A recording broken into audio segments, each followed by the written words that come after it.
Good to have you with me as we take a third look at Psalm 18. And I've shared with you before, but I want to remind you about this because I think it's key to understanding much of this psalm. I'm convinced this psalm is written and structured in a particular way that is quite easy to miss if we don't look for it. I think this psalm is deliberately written in 6 sections. And the first and the 6th parallel each other, the 2nd and the 5th, and likewise the 3rd and the 4th in the middle where we are in this study. The 1st and 6th sections, that's verses 1 to 3 and 46 to 50, outline for us, as I describe it, what God is to David.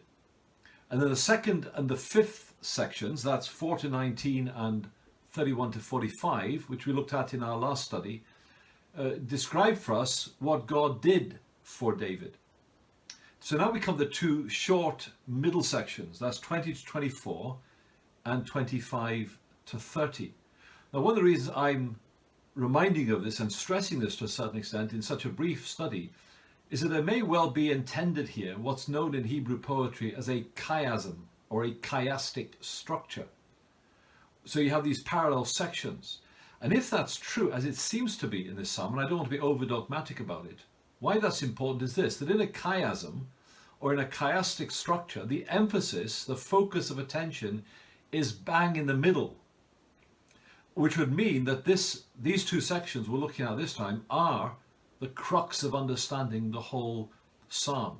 So we've seen at the beginning and the end what God is to David. Then we saw what God did for David. Now in these 2 middle sections we see what I call why God did what he did for David. Now I'm putting this all in terms of David, but of course the principles underneath it also apply to us. So here are the reasons for the dramatic deliverance that God wrought for David that he testified to in those previous verses. And they're very striking, the reasons he gives. Notice in verse 20, the Lord dealt with me according to my righteousness. According to the cleanness of my hands he rewarded me, for I have kept the ways of the Lord and have not wickedly departed from my God. So David is saying God dealt with him as he did because of his righteousness, because of the trajectory, overall trajectory of his life. Now you and I know David's life as revealed in Scripture. It wasn't blameless, it wasn't without fault. There were some dramatic, serious failings and sins. So we have to understand 20 to 24 a little bit in the light of 25 to 30, its pair, its partner in that couple, if you like. And in those verses, 25 to 30, David outlines some more general principles, not so much about him, but about the way God deals with people in general. And we can sum up those verses, 25 to 30, as saying basically that God honors righteousness and he judges sin. See, here's a general principle that these verses outline for us, as does the Bible in a whole. When we live for God and try to go his way, there's a general rule that God will care for us and God will bless us and God will honor us. And despite the recurring presence of sin in our lives, as there was in David's life, David was after all a man after God's own heart, despite the terrible blemishes and sins in his life. But the overall direction and tenor of his life was a God-pleasing one. So if you and I, with all our failings and all our weaknesses and all our inconsistencies, seek to live in God's power, in God's will, by his strength, we have the general principle that God will honor that. And God will come to our defense when, like David, we call out to him for help.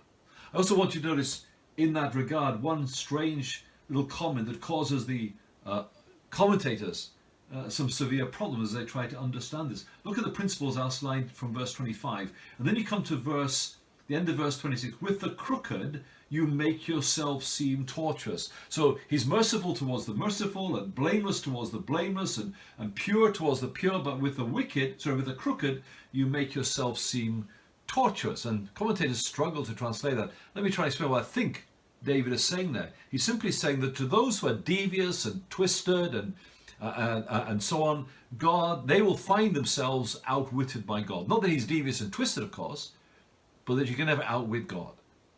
They deserve what they're going to get from him.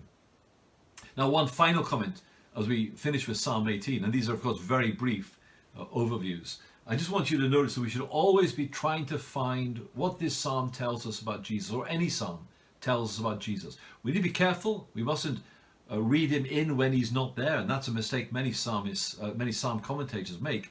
But we have a clear quote here from Psalm 18 in the New Testament. In Romans 15, Paul draws on 4 Old Testament quotations, 2 from the Psalms, 1 from Psalm 18 here and in verse 49, and he puts this verse in the mouth of Jesus himself to affirm the fact that Jesus was going to bring salvation to the Gentiles. So here's a messianic reference, and we can clearly say that because of a New Testament quotation. So what a wonderful psalm. If God is our God, then he will be to us all that he was to David. If God is our God, he will do for us all that he did for David. Our part of the deal, if I could put it like that, is to walk blamelessly in his sight. The Lord bless you.